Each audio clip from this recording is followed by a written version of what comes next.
નમસ્તે, જય માતાજી મિત્રો. ભયબીન હોય ન પ્રીત, સરસ મજાનો ટોપિક છે. ભય વગર પ્રીત ન હોઈ શકે.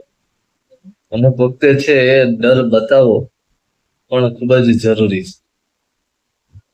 સરસ મજાનો અહીંયા છે એક વાત છે કે ભગવાન શ્રી રામનું એક બીજું નામ મર્યાદા પુરુષોત્તમ પણ આપણે ઓળખીએ છીએ, મર્યાદા પુરુષોત્તમ શ્રી રામ તરીકે પણ.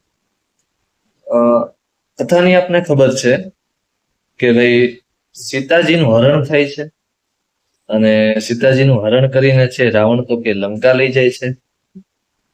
અને ત્યારે ભગવાન શ્રી રામ સીતાની ખોજમાં છે નીકળે છે અને ચાલતા ચાલતા તો કે ભારતના દક્ષિણ ભાગમાં પહોંચે છે, એટલે કે દક્ષિણ ભારતમાં પહોંચે છે.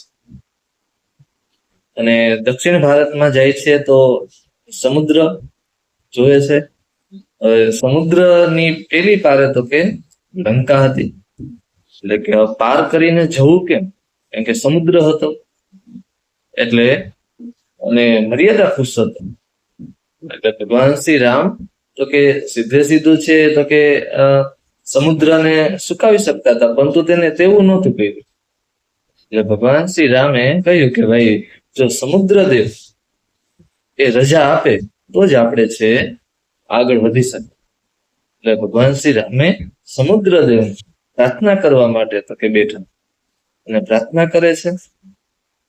સમુદ્રદેવને પ્રાર્થના કરે છે. એક દિવસ પસાર થાય, 2 દિવસ, 3 દિવસ છે પસાર થઈ જાય છે, પરંતુ રામ કહે છે કે સમુદ્રદેવ જો રજા આપે તો જ આપણે આગળ જવું છે. એટલે ભગવાન શ્રી રામ વાનર સેના ત્યાં પ્રતીક્ષા કરે છે, વાટ જોવે છે, પરંતુ સમુદ્રદેવ તો ન પધાર્યા, તે ન જ પધાર્યા છે.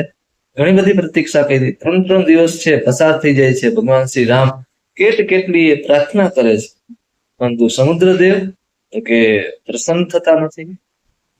અને અંતે છેવટે તો કે શ્રી રામ ભગવાન પણ છે કંટાળ્યા અને પોતાના ધનુષ બાણ છે કાઢ્યા અને પ્રત્યંત ચડાવી અને બાણ છે તો કે સમુદ્રદેવ તરફ છે તાક્યું. અને જેવું છે સમુદ્રદેવ તરફ બાણ તાક્યું ત્યાં જ તો કે સમુદ્રદેવ છે હાજર થઈ જાય છે અને આવીને ભગવાન શ્રી રામના ચરણોમાં છે પડી જાય છે અને કહે છે કે હું તમને અનુમતિ આપવાનું મારું તે કેવું ગજું, હું તમને અનુમતિ આપી શકું તો તે મારું તે કયું ગજું. હું તો તમને માત્ર ખાલી એક જ વિનંતી કરું કે આપ કોઈ એવો પુલ બનાવો કે જેથી ઇતિહાસમાં છે અમર થઈ જાય.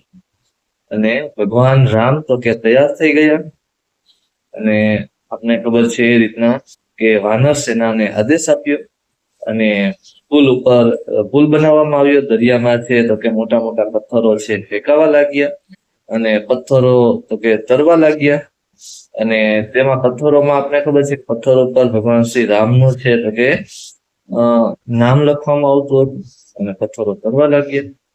ઘણી બધી કથાઓ છે. બરાબર. નલ અને નીલ તો કે એને પણ છે તો કે એવું વચન હતું કે ભાઈ એના હાથથી પથ્થર પડે તો પણ પથ્થર છે તરશે. એટલે આ પણ એક કથા છે.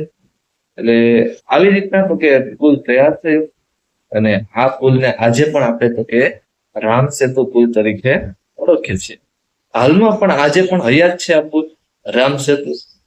ઘણા બધા તેના પર છે તો કે રિસર્ચ થયા, ઘણા બધા એને તોડવાનો પણ પ્રયત્ન કરવામાં આવ્યો છે વિદેશી પ્રજાઓ દ્વારા, પરંતુ આજે પણ હેમખેમ આપણે જોવા મળે છે રામ સેતુ.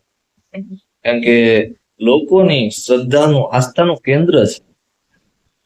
લોકોની શ્રદ્ધા એના પર છે ટકેલી જોવા મળે છે.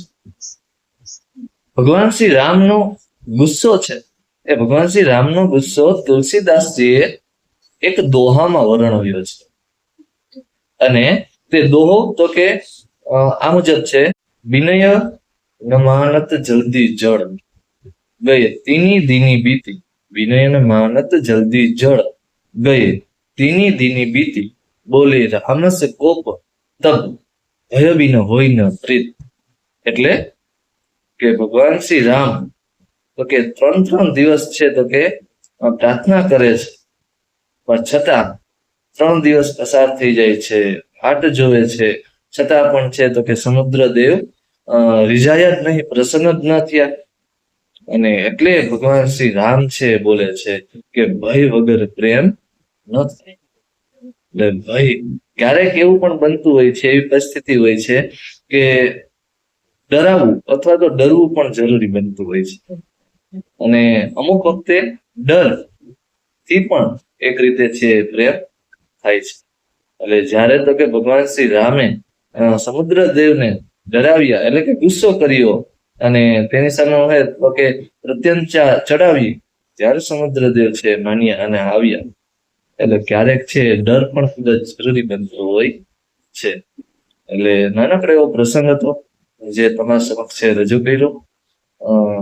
કમેન્ટ કરીને જરૂર જણાવો કે કેવો લાગ્યો. આવો જ કોઈ એક સરસ મજાનો પ્રસંગ છે આવતા વિડીયોની અંદર આપણે લઈને આવશે. ત્યાં સુધી જોડાયેલા રહો. જય માતાજી.